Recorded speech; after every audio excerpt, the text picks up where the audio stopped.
संसद के दोनों सदनों में 146 सांसदों के निलंबन के विरोध की गूंज आज वीरांगना नगरी झांसी में भी सुनाई दी है और कांग्रेस सहित INDIA के सदस्य दलों ने विरोध प्रदर्शन में हिस्सा लिया है। यहां महानगर के चर्च चौराहे, लाइट चौराहे पर बड़ी संख्या में एकत्र हुए विपक्षी दलों के प्रमुख नेता और कार्यकर्ताओं ने सांसदों के निलंबन के विरोध में जमकर नारेबाजी की। इस विरोध प्रदर्शन में मौजूद कांग्रेस के वरिष्ठ नेता और पूर्व केंद्रीय मंत्री प्रदीप जैन आदित्य ने कहा कि संसद देश का मंदिर है, ये किसी की बपौती नहीं है। संसद में 140 करोड़ हिंदुस्तानी अपने प्रतिनिधियों को चुनकर भेजता है और इस तरह से संसद से उन्हें बाहर करने का अधिकार तो अंग्रेजों के शासनकाल में भी नहीं था। संसद में भारतीय जनता पार्टी के सांसद की सिफारिश पर जिन लोगों का पास बना, उन लोगों ने संसद में घुसकर बवाल किया। इस बात पर जब विपक्ष उनसे स्पष्टीकरण चाहता है तो संसदीय इतिहास में पहली बार इतनी बड़ी संख्या में दोनों सदनों में विपक्षी सांसदों को बाहर का रास्ता दिखा दिया जाता है। यह फांसीवादी हिटलरवादी सोच का हटना जरूरी है।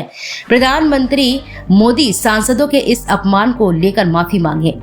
विरोध प्रदर्शन का हिस्सा रहे समाजवादी पार्टी के वरिष्ठ नेता चंद्रपाल सिंह यादव ने कहा कि इतनी बड़ी संख्या में सांसदों का निलंबन सरकार की तानाशाही पूर्ण कार्रवाई है।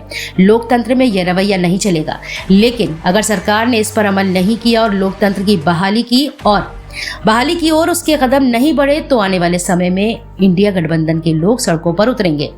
धरने पर अपने कार्यकर्ताओं के साथ बैठे आम आदमी पार्टी के महानगर अध्यक्ष गयादीन कुशवाहा ने कहा कि इस सरकार ने लोकतंत्र खत्म कर दिया है। आवाज उठा रहे सांसदों की आवाज नहीं उठने दे रही है। ये सरकार पूरी तरह से असंवैधानिक काम हो रहा है। अपने पक्ष की गलती पर विपक्ष के सवालों का जवाब देने की जगह सरकार ने विपक्षी सांसदों को ही बाहर कर दिया। इस असंवैधानिक रवैये के खिलाफ INDIA गठबंधन संघर्षरत है और आगे अगर जरूरत हुई तो सड़क पर संघर्ष जारी रखा जाएगा। विरोध प्रदर्शन में सभी प्रदर्शनकारियों ने सरकार के खिलाफ जमकर नारेबाजी की। इसके बाद INDIA गठबंधन में शामिल कांग्रेस के अलावा समाजवादी पार्टी और आम आदमी पार्टी के प्रमुख नेताओं और कार्यकर्ताओं ने राष्ट्रपति का संबोधित एक ज्ञापन जिलाधिकारी को सौंपा।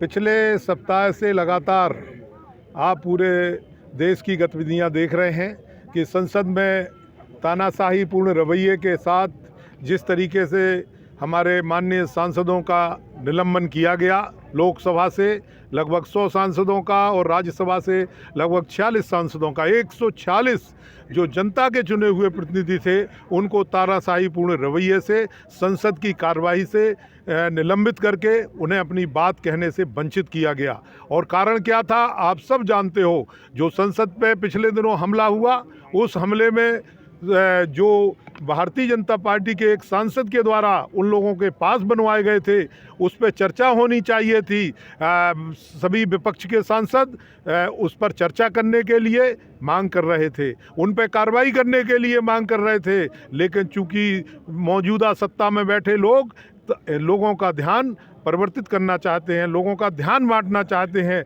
जिससे कि असली मुद्दे पे लोगों का ध्यान ना जाए। तमाम प्रकार की नई नई बातें खड़ी करके, कहीं उपराष्ट्रपति जी को जो है मोहरा बना करके, कहीं जो है संसद में तमाम प्रकार की नई नई बातें करके, इस तरीके से लोगों का ध्यान जो है परिवर्तित करने का लगातार प्रयास करते हैं। आपने ये भी देखा कि जिस तरीके से संसद पे हमला हुआ और जिस तरीके से लोगों पे हमारे सांसदों का निलंबन हुआ, निश्चित रूप से बहुत ही दुर्भाग्यपूर्ण बात है कि वो अपनी बात को नहीं कह पाए और अपनी बात नहीं रख पाए। और आज जो है पूरे देश में लोगों ने ये महसूस किया है कि जब संसद में तानाशाही इस तरीके से चलेगी तो पूरे देश के आम आदमी का क्या हाल होगा।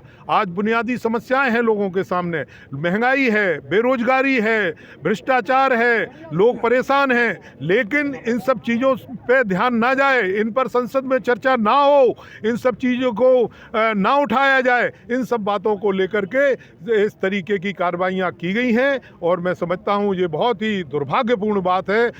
दुनिया का सबसे बड़ा लोकतांत्रिक देश है भारतवर्ष। कहा जाता है कि दुनिया में सबसे बड़ा लोकतंत्र गांव से लेकर के संसद तक सब चुने हुए लोग होते हैं, लेकिन उस लोकतंत्र पर काला धब्बा लगाने का जो प्रयास मौजूदा सत्ता में बैठे लोग कर रहे हैं, उस लोकतंत्र को समाप्त करने का जो प्रयास किया जा रहा है, मैं समझता हूं इस देश की जनता किसी भी प्रकार से इस बात को स्वीकार नहीं करेगी। एक तो आने वाले 2024 के चुनाव में उन्हें करारा जवाब देगी, दूसरी तरफ अगर आवश्यकता पड़ी तो सड़क पर उतर करके लोग आंदोलन करेंगे, लोग इस सरकार को सत्ता में बैठने से मजबूर कर देंगे कि ये सरकार सत्ता में ना रहे। जो लोकतंत्र के चुने हुए प्रहरी हैं, ऐसे लोगों को देश की बागडोर मिलना चाहिए जो लोकतंत्र को बहाल रख सके, लोकतंत्र को मजबूत रख सके। ज्ञापन के बाद क्या रणनीति है? आज हम लोग ज्ञापन दे रहे हैं, आज हम देश की सरकार को आगाह कर रहे हैं कि अभी समय है और लोकतंत्र की बहाली के लिए आप कदम उठाइए। लोकतंत्र में तानाशाही पूर्ण रवैया नहीं चलता है, लेकिन अगर सरकार ने इस पर कोई अमल नहीं किया, लोकतंत्र की बहाली की ओर उनके कदम नहीं बढ़े, तो आने वाले समय में हमारे जो इंडिया गठबंधन के लोग एकजुट होकर के या लाखों की तादाद में इकट्ठे होकर के सड़कों पर उतरेंगे और मौजूदा सरकार को मजबूर कर देंगे कि उन्हें लोकतंत्र के प्रति अपनी आस्था रखना पड़ेगी और जो हमारा स्थान है दुनिया में, वो उस स्थान को कायम करने के लिए पूरे देश की जनता एकजुट होकर के लगेगी। सबसे बड़े मंदिर में उन तत्वों को प्रवेश कराया जिन्होंने संसद में अफरा तफरी का माहौल विकसित की। आज ऐसे समय में देश के प्रधानमंत्री, गृह मंत्री और सरकार की जिम्मेदारी थी कि संसद की सुरक्षा पर चर्चा करते, लेकिन चर्चा तो दूर, इस सरकार ने अपना लोकतंत्र की हत्या करके मुंह काला कर लिया। इन्होंने उन सांसदों को जो संसद की सुरक्षा के संबंध में बात करना चाहते थे, भारतीय जनता पार्टी के उस सांसद के बारे में पूछना चाहते थे कि कैसे उसने उन नौजवानों को पास आवंटित कराए, वो बात दबाने के लिए, महंगाई से ध्यान हटाने के लिए, बेरोजगारी से ध्यान हटाने के लिए, बढ़ते हुए आत्महत्याओं की संख्या पर नज़रें चुराने के लिए, आज किसानों की समस्याओं से लोगों को दूर करने के लिए उन्होंने जानबूझ के इस महापंचायत से चुने हुए सांसदों को बर्खास्त किया।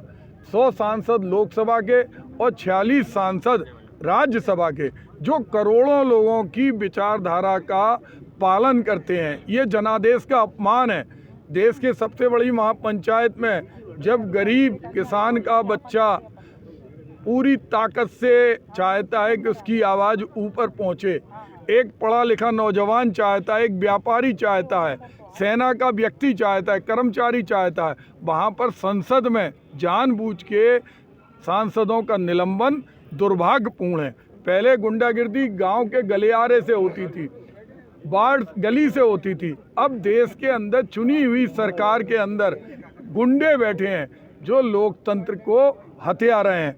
आज हम लोगों ने इंडिया गठबंधन के, हमारे समाजवादी पार्टी के राष्ट्रीय नेता डॉक्टर चंद्रपाल सिंह यादव जी, हमारे आप पार्टी के अध्यक्ष कुशवाहा जी और हमारे कांग्रेस के सभी लोगों ने मिलकर आज इन्हें चेतावनी दी है, और अगर इन्होंने लोकतंत्र की बहाली के लिए आगे अपने रवैये में परिवर्तन नहीं किया तो हम लोग जेल भरो आंदोलन करेंगे। और इस सरकार, ये सरकार 2024 में जाने वाली है। सारे लोग जानते हैं कि ये घबरा गए हैं। आज जिस तरह से ये देश को मूलभूत समस्याओं से निजात नहीं दिला रहे, लोगों का ध्यान बटा रहे, तो इस ध्यान बटाने वाली सरकार के खिलाफ आज तो हम लोग सैकड़ों की संख्या में हैं, क्योंकि प्रशासन ने अनुमति नहीं दी थी। लेकिन हम लोग, अगर सरकार के रवैये में बदलाव नहीं आया तो हजारों की संख्या में सड़कों पे उतरेंगे और संयुक्त रूप से हम जेल भरो आंदोलन करेंगे। मनोज जी, क्या है पूरा मामला? आज जब संसद पे कुछ लोगों ने एक हमला किया, उसके खिलाफ जब हमारे विपक्ष के सांसद संसद में अपनी आवाज़ उठाने की कोशिश कर रहे थे, उस जिम्मेदार व्यक्ति के लिए सवाल उठा रहे थे कि इस बात के लिए कौन जिम्मेदार है। संसद की सुरक्षा देश के लिए अहम है और उस सुरक्षा का जिम्मेदार इस सरकार में कौन है। इस बात की जब सवाल के लिए हमारे सांसदों ने मुखर होकर संसद में इस बात को उठाया, तो वर्तमान इस आताई सरकार ने उन सांसदों की आवाज़ बंद करने के लिए उनको संसद से निलंबित किया।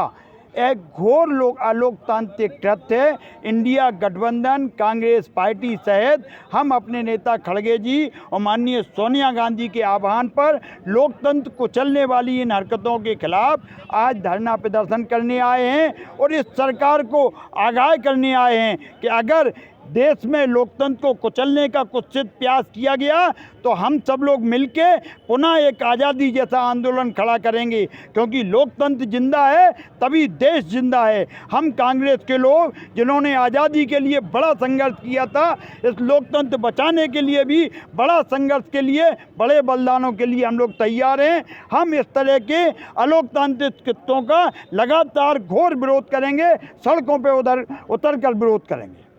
जितेंद्र जी ज्ञापन देने आए, क्या रणनीति है? रणनीति देश की सभी को पता है कि लोकतंत्र की सीधे सीधे हत्या की जा रही है। लोकतंत्र में आज तक ऐसे नहीं देखा गया कि आप सांसदों को भी सस्पेंड कर दें, जबकि कोई इन सांसदों की कोई इसमें गलतियां भी नहीं थी। भारतीय जनता पार्टी का एक साथ जो रवैया है वो पूरे लोकतंत्र की हत्या कर रहा है। भारतीय जनता पार्टी के लोगों को समझना चाहिए कि वो लोग कहीं दूध के धुले नहीं हैं, उनका भी कहीं ना कहीं इस कांड में जो है ना बहुत बड़ा रोल है। समाजवादी पार्टी, आम पार्टी और कांग्रेस ने मिलके, एनडीए के सारे लोगों ने मिलके आज डीएम साहब को ज्ञापन दिया है। इससे जो है ना हमारी आवाज़ लोकतंत्र में पहुंचेगी और जनता इसका निर्णय करेगी। बलवान जी किस संबंध में ज्ञापन देने के लिए आए सर? जो भारतीय जनता पार्टी का तानाशाही रवैया है, हाल में ही 150 से अधिक सांसदों का निलंबन जो सांसद में किया गया और पूरे देश में आज तानाशाही का माहौल है, उसी उपलक्ष्य में आज एनडीए गठबंधन का यहाँ प्रदर्शन हुआ, उसी का ज्ञापन देने आए हैं। जिस प्रकार से इस देश में अंग्रेजों जैसा शासन चल रहा है, उसी के उपलक्ष्य में हम लोग यहाँ एकत्रित हुए हैं, जिसमें समाजवादी पार्टी, आप पार्टी और कांग्रेस पार्टी और अन्य दलों भी सम्मिलित हुए। अनिल जी कलेक्ट्रेट आए हैं, क्या है पूरा? आज जो सांसद निष्कासित किए गए थे उनके समर्थन में आज संयुक्त रूप से इंडिया गठबंधन के तहत समाजवादी पार्टी ने, आम आदमी पार्टी ने और समाजवादी पार्टी ने यहाँ पर धरना देने का कार्य किया है। इसमें हम लोग की मांगे ये हैं कि जो सांसदों के साथ अन्याय किया गया है, जो निष्कासित किए गए हैं, उनको न्याय दिलाने का काम किया जाए और जिस तरह संसद का सत्र इस टाइम चलना चाहिए था, क्योंकि बहुत ज़रूरी है, क्योंकि संसद में पिछले दिनों हमला हुआ था, इसकी चर्चा होना चाहिए थी और इस चर्चा को रोकने के लिए इन्होंने वर्तमान सांसदों को निष्कासन करके वहाँ पे चर्चा को बाधित किया है।